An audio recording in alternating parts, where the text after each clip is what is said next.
Достар, баршаңызға сәлем. Бүгін сіздермен бірге шоколадты және миксерсіз дайындалатын пирог жасайтын боламыз. Ол үшін бізге ұн, 3 жұмыртқа, қопсытқыш, какао, қант және де сұйық май керек болады. Ең алдымен барлық құрғақ ингредиенттерді араластырамыз. Ұнға қопсытқыш қосамыз. 10 граммдай қостым. Енді қантты өз мөлшеріңізбен аласыз. Мен 180 грамм қосамын. Енді осы құрғақ ингредиенттерге 50 грамм какао қосамыз. Енді осы құрғақ ингредиенттерді араластырамыз. Бұл пирог өте тез жасалады. Мен бұл пирогты бүгін мультиварканың ішінде пісіретін боламын. Ал сіз кез келген форманы алсаңыз болады. Мысалы 22 сантиметрлік.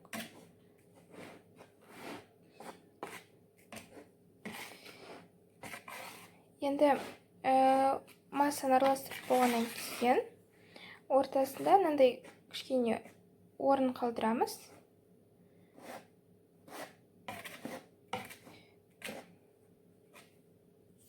Және де ішіне жұмыртқаны қосамыз.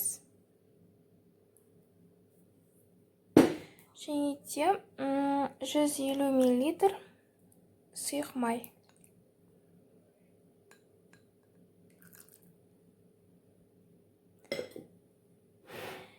Енді осы массаны жақсылап араластырамыз. Оған дейін чайнигімізді қыздырамыз. Бізге 1 стақан ыстық су керек болады. Жақсылап араластырамыз.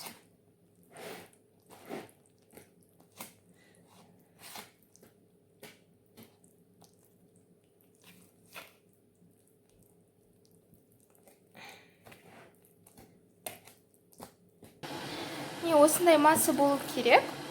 Енді чайнигімізді қостық. Енді қатты кипятокты құятын боламыз. Қамырымызға 1 стақан ыстық су қосамыз. Енді тез-тез араластырамыз. Сол кезде қамырымыз дайын болады. Міне, қамырымыз дайын болды. Осындай консистенция болып шығу керек. Қатты сұйықты емес, қатты қоюды емес.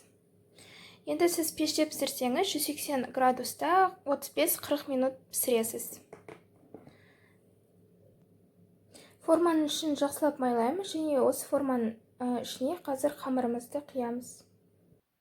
Міне, формамызға құйдық. Енді мен мультиваркада өзінің режиміне қойып 40 минут пісіретін боламын. Міне, достар, біздің пирогымыз дайын болды. Менде мультиваркада 50 минут пісті. Өте күшті болып шығады. Міндетті түрде жасап көріңіз. Қарап тұрғандарыңыздай өте жұмсақ. Және кәдімгідей көтеріледі. Және де миксерсіз жасалады, және тез уақытта қамыры жасалады. Сондықтан міндетті түрде жасауға кеңес беремін.